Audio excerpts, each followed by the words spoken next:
Hello, sir. Welcome to our podcast. Sir, what inspired you to pursue a career in teaching? I got a quotation of Aristotle that politics is the master science. People are fighting whether to have a high court at Balangir or at Samalpur. In Western Odisha, Balangir also comes and Samalpur also comes. The Rajendra College is senior to GM College. It was the effort of Arun Singh. Do you think the Singh University is living up to the vision that its name carries? It is too early to comment. Political leaders should be dynamic. Political leaders should be charismatic. One should do his duty properly, sincerely.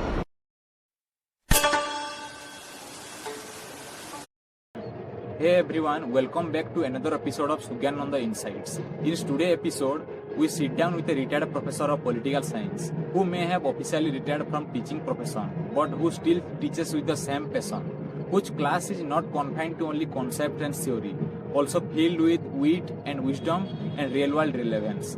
In today's episode, we will explore his journey, the changing education system, the development disparity of Western Odisha, the Patna state debate, the coastal state debate, and many more things.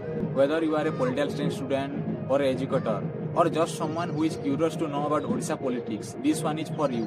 So let's dive into this insightful conversation. So today we have the privilege to welcome our guest, Mr. Sunil Kumar Panda, our beloved teacher. So let's welcome.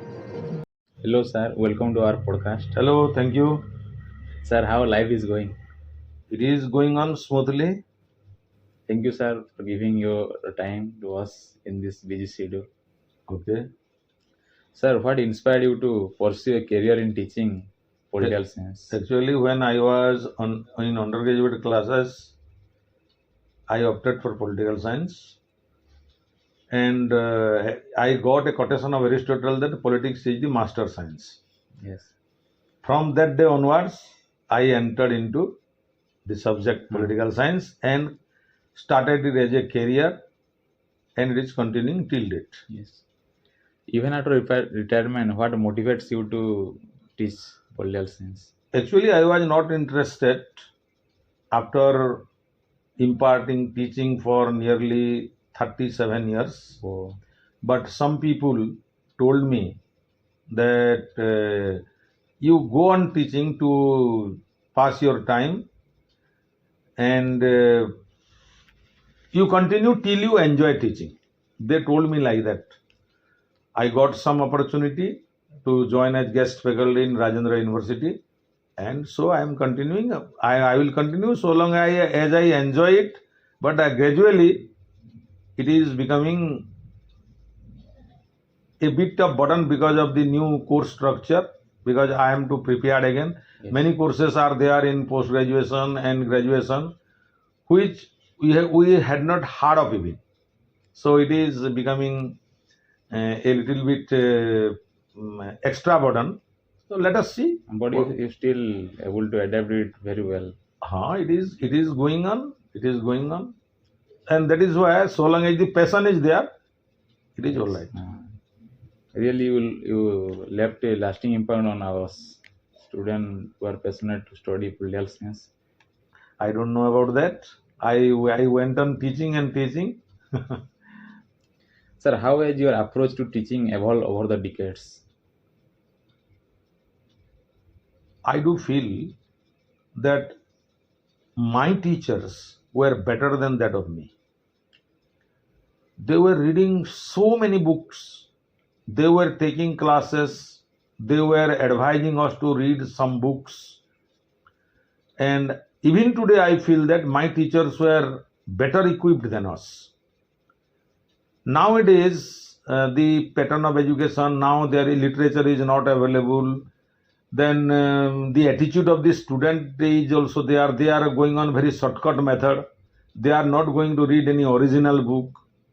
This is the change, as a result of which the in-depth knowledge of the students are not up to standard. So nowadays, this is my feeling. So nowadays, students are more centric about mark. Yes. Not confined to gain knowledge. Objective type has entered, as a result of which the descriptive type question answer, students are not interested at all in it. This is a very dangerous trend.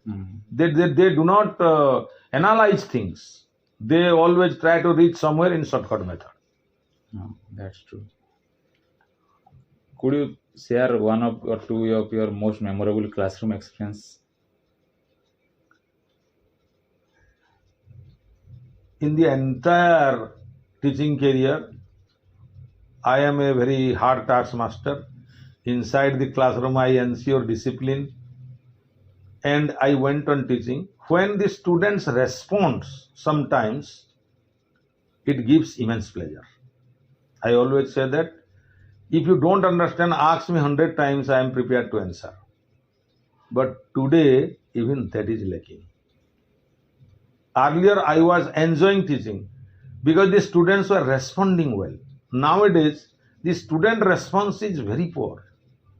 If you ask a question to any of the students, first they are not in a mood to give right answer.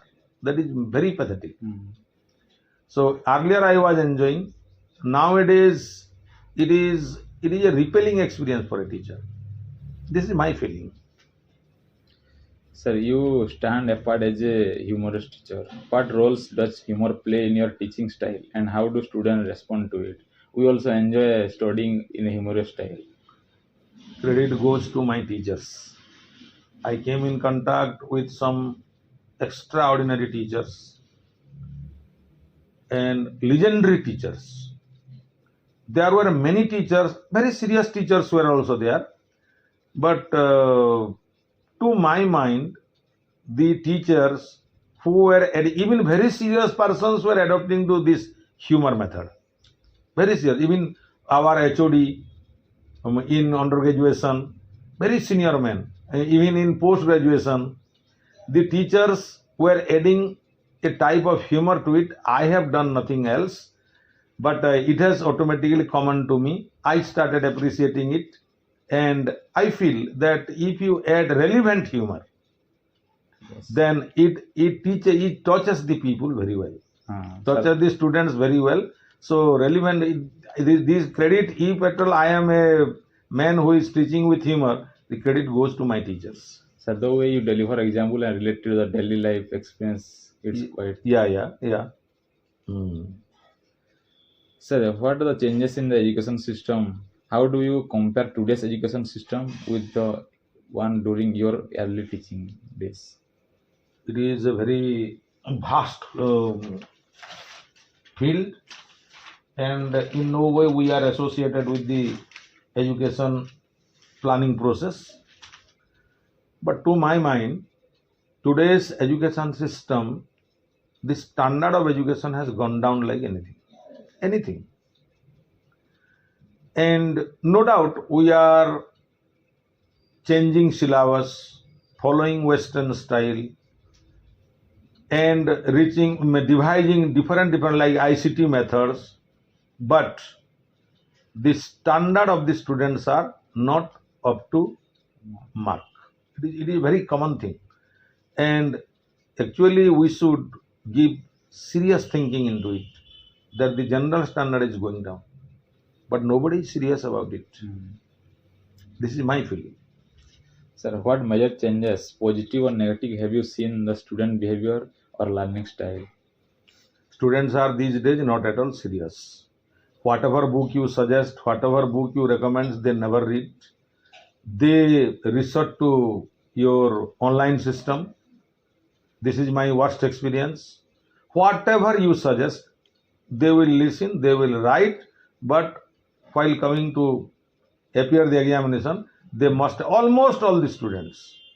As a result of which, now what is happening, what is coming on in the internet, it is common for all. Almost all of them are writing same thing. If there is a mistake, then almost all of them commit the same mistake.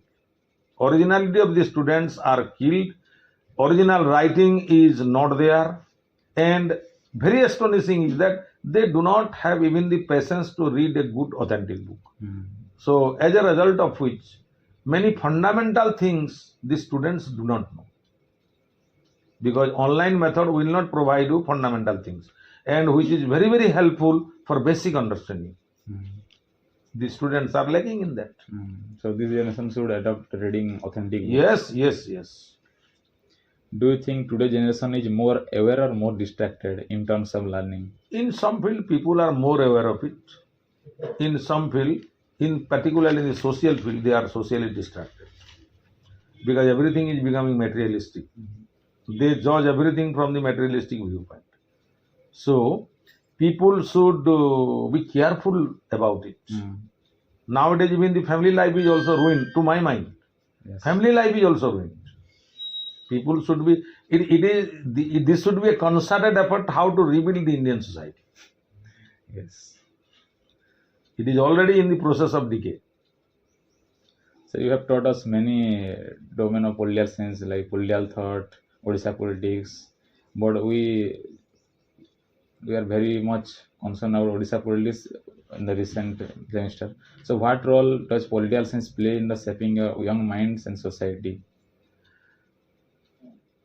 Political science is a subject which teaches us lessons of cooperation, adjustment, and toleration, which are the need of the time now in every field, in your personal life, in your social life, in your political life, and in these three sphere, cooperation, adjustment, and toleration. I think these are the basic things in shaping and molding the life of an individual. In that sense, political science is very, very valuable because people don't have cooperation. They do not know how to adjust. They do not know how to tolerate. So, in this way, political science as the master subject serves a basic purpose. And there is another saying that people that neglect politics cannot be happy. That's true. Sir, if we look the Odisha politics today, how do you view the rise and fall of BJD government after 24 years of reign? It is one type of anti-incumbency vote or anti-establishment vote.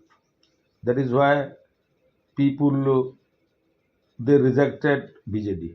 To my mind, of course, some other factors are there which are value loaded. We should not go into it. And even now, very recently, these factors are coming out. Very recently, the day before yesterday, some people are being blamed that X, Y, Z, they are responsible for the fall. We should not go into that. As a man of academics, I should not go into that. But it is one type of, they were very much complacent that we are winning the election. That was the first mistake by the BJD people. The undercurrent was different. And it was also some other factors. It is a combination of many other factors. So BJD, I think BJD lost it. Sir, what qualities should young people look for in a political leaders today? Political leaders should be dynamic. Political leaders should be charismatic. Political leaders should be people's leader. Leadership should not be imposed from above. Or those who are grassroots level workers, if they become leaders, they understand the pleasure and pain of the people. Yes. So that they can represent them in the deliberative assembly. So leaders should be a benevolent one.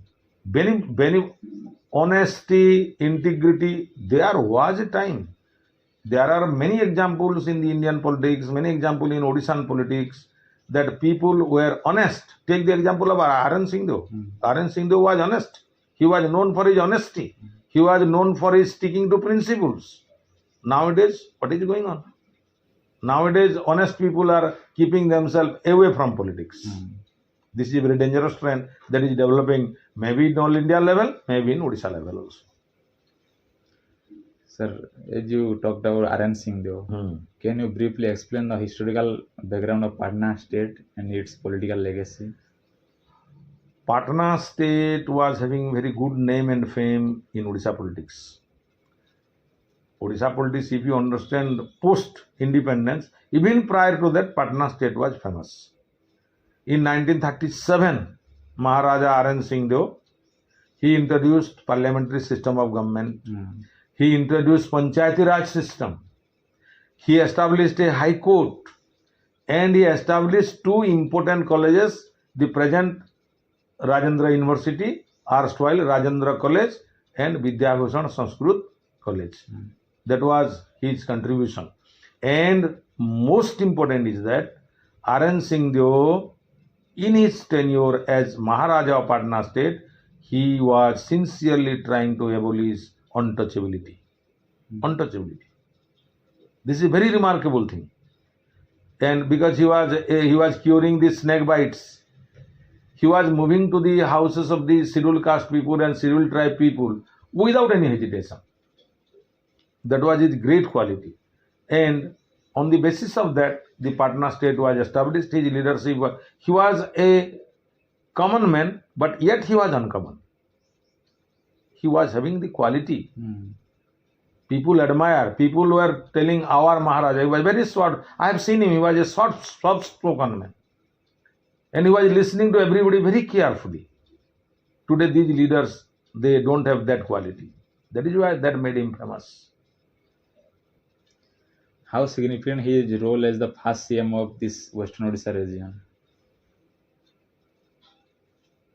He was the chief minister who is known for men of principle and honesty.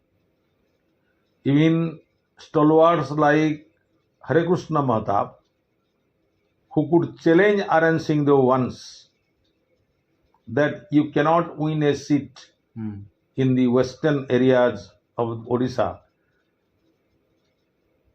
R.N. Singh Deo replied only with a scented smile. And in the western area, Congress could not get a seat, Ganatantra Parishad got all the seats. He was never compromising with any unprincipled things. That is the greatness of R.N. Singh Deo. He was known for his administration. He was known for honesty and say that these days in Odisha, the politicians have become corrupted. A man who said, and he instituted even a Mudalkar commission to investigate into the corruption charges against the politicians. No minister, no chief minister dares. That is why he was a dynamic man. He is a man known for his better administration. He resigned. When people started playing with him, he resigned. That is why I feel that he is a very good leader. Sir, we are studying in Rajendra University, and the Rajendra University is named after a great leader, Rajendra Singh Deo. Could you share the historical background of the university establishment? I am not a man of history, you see, but what I learned, people of this area were deprived of higher education, as a result of which Rajendra University, and I told you earlier that it was a product of Darbar administration of R.N. Singh Deo. The king took a decision to have a college here. So even today, the entire landed property of Rajendra University is that of the royal dynasty. Even today, many things they have given, but R.N. Singh Deo, it is during his time, and when Odisha government could not give him a recognition, he affiliated it to Patna University. That speaks of his weakness for spread of education in this area. And Vidyabhushan Sanskrit, it is no doubt nowadays it is running. Even Rajendra University is now running sort of staff members. But Rajendra University, Rajendra College is senior to GM College. It was the effort of R.N. Singh Deo. And Vidyabhushan Sanskrit College is one of the oldest college. It was the effort of a ruler like R.N. Singh. Do you think the Rajendra University is living up to the vision that its name carries? It is too early to comment.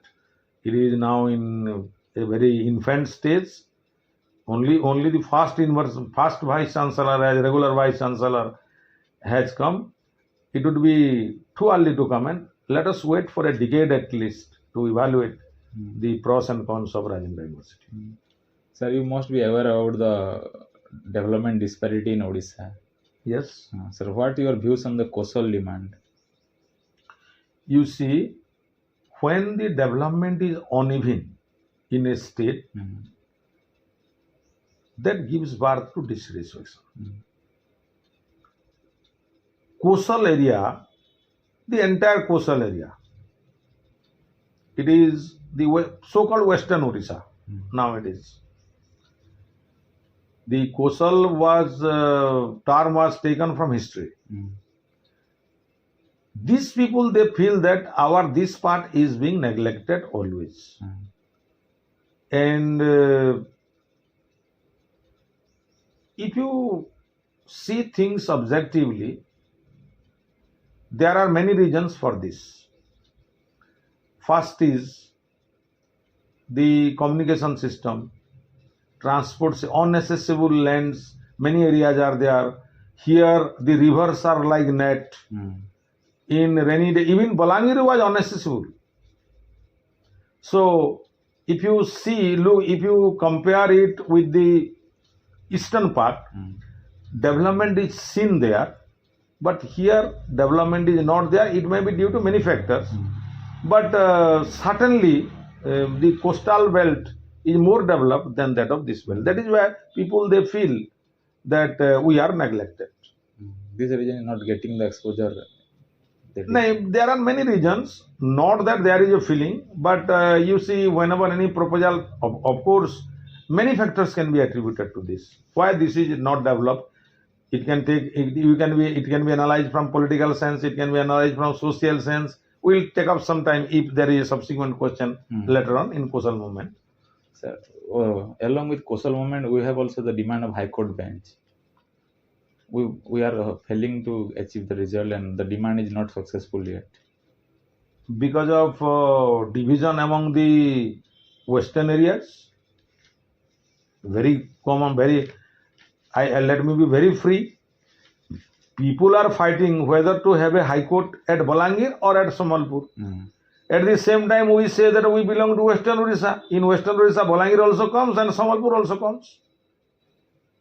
So Balangir people, they have the argument that there was a high court during RN Singh's time in the Patna state. And there is another argument that even today now there is the post of a registrar who is functioning in the lines of the high court. That is the reason. Samalpur people, they say that Samalpur is the central point. Many RDC office is there, DIG office is there. So there should be any high court. There should be any high court bench also. And there is a controversy. People are divided and subdivided. As a result, it is not being materialized. So to curb this development disparity, we have initiative like KVK and WODC. But why this failing? They are failures. They are failures to my mind. And the reason is that actually, whether you talk of KVK or talk of WODC, it is the programs are meant for the upliftment of the poor people in this region and to take up related development.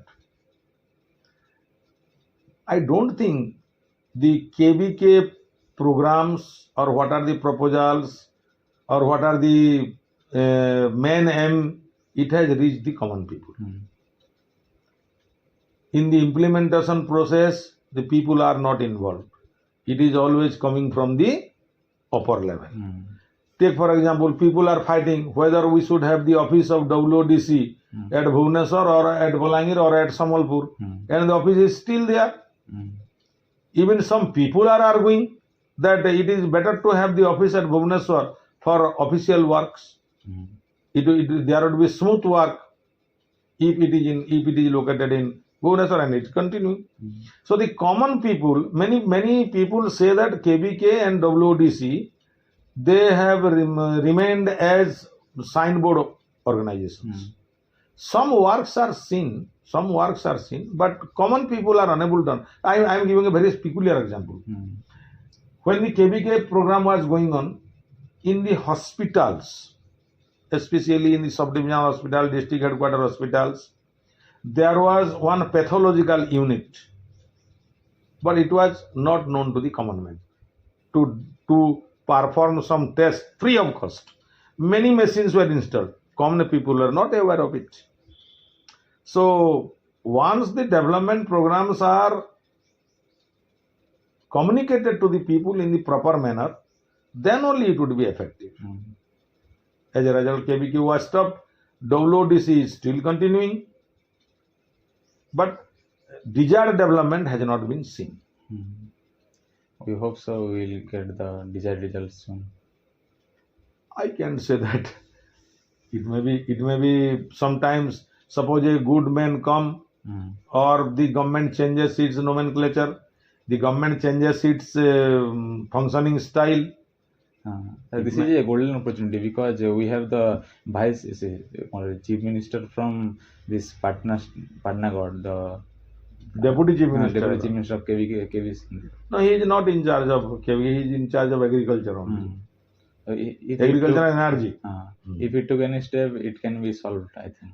No, not that only the political leaders can make a program successful. Political leaders can direct the officers. The officers will implement it at the down level. But if the people do not develop a sense of belongingness, that this is, we should do it, we should involve ourselves, no program can be successful. Because the program is meant for the people. So our regionalism is complex regionalism. No, it cannot be said like that. It is not complex. It is very simple. People are simple, peace-loving people. But they accept everything in a halting manner. Let us see. Let us do what is going on. Then only they will accept it. Thank you, sir, for your knowledge. Now, sir, what are your advice for us, a distracted generation in front of you? No, all are not distracted. Sir, how should student today deal with the distraction of AI, social media, and information overload? That has become a positive threat to the learning process. I have no much idea about AI, but what I learned, AI is again definitely going to kill the originality of the students. Definitely. So far I understand. And the information, everybody now wants to get information in the fingertips. Maybe with the pushing the button of a mobile or in the computer, or like that. But knowledge cannot be gained by that process always. If you read it seriously, if you have a use and throw approach will not work. Cut and patch will not work. Especially in the higher level. Where if you are pursuing your post-graduation, if you are pursuing your PhD or pursuing your any other postdoctoral research, that use and throw process or cut and patch will not work. There is many people are now thinking that the old people are outdated people. I don't think that. Those people are voracious readers, and they were reading authentic books. They were reading. Of course, books are also available. Now also books are available, but it has become very costly. But people of this generation following shortcut methods. No, that will not work. Very important thing is that what I learned from the students, authentic books are not available in the bookstores also. If you go to a particular shop, they will show buy the books by one publishing house. One publishing house. We know that. Everybody, one, but that your area of expanding your knowledge is now restricted. So the people should be very careful in learning, because there should not be any compromise in the learning process. If your fundamentals are not good, you will face problem. Nobody is going to help you. Sir, what habits students should develop to stay focused on their career and personal growth? Career means reading. Especially when student life is there, they should, I also used to advise my student friends, read and read and read. There is no substitute to it. And so far as your personal development needs a lot of things. Now we do find terrorists of a different type.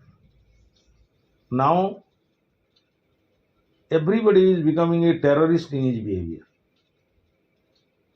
Behavioral terrorism is seen. aggressive stand, busy. I am very busy. I have no time.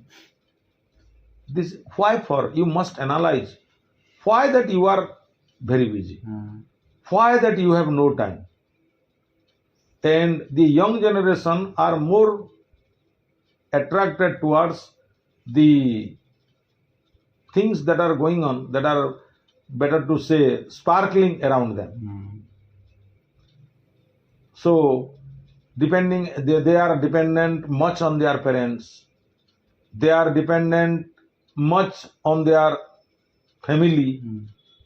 In our time, after passing post graduation, we were free to opt for profession. Nowadays, even after passing post graduation, the young generation, they are saying, father, still they are dependent on their parents. What should I do? Will the father answer? This behavioral changes needs to be changed. The social behavior is becoming more and more aggressive for nothing. This trend, if once you are aggressive, means if you lose control over yourself, you lose your personality. Sir, as you talked about busy life, so now everyone is in a hurry for everything, and busy, I think, is a invalid excuse. Yes. That is why I am saying that you must analyze why you are busy. You are busy where? What for you are busy? That needs to be analyzed. If you are busy in a positive sense, all right. If you are busy for things that are not valid, you should leave that practice for your better development. Sir, being busy, also one person can prioritize their things which are important for them. Busy means, are you busy in a negative thing? And is it good? No. If you are busy in a positive sense, welcome. Sir, finally, what is your golden message for our listener and viewers? All the best for everybody. And as a democratic citizen, I used to tell it before my student friends, also I am saying, one should do his duty properly, sincerely. In every field, in the social field, in the political field, then that will make ourselves better, our country better. And the message is that there was a message about, because I am a man of political science, rights, duties. The proper balance of right and duty in every field is always advisable. I do not want to sell my vote. I do not want to exchange my rights for duty. I want to be a true citizen. I think that is the panacea for all problems, all social problems in the society. This can solve everything. Thank you, sir, for your time. Okay, so nice of you. It was pleasure talking to you.